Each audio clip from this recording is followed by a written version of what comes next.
morning guys! Itong ating gagawa na naman tayo ng lunch ng ating lola. At itong ating miswa, irarap natin siya ng coated with this sushi powder na assorted na.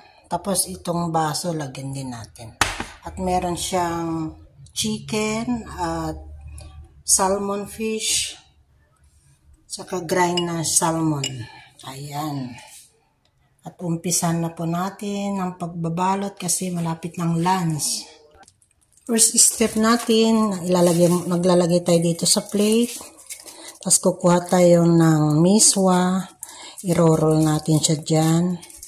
I-coated natin yan para yan ang mag-serve na kanyang lasa. Yan. Ganyan. Tapos,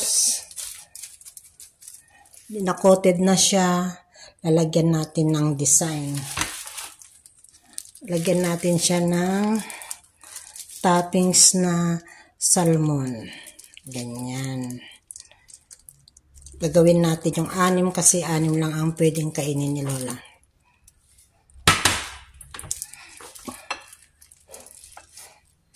Yan.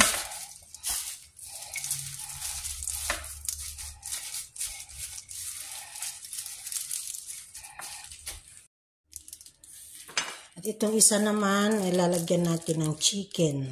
Magkakaiba ang toppings niya. May chicken, may salmon, ganyan. At itong isa, ito. Yan. Para tayong naglalaro lang guys. Yan.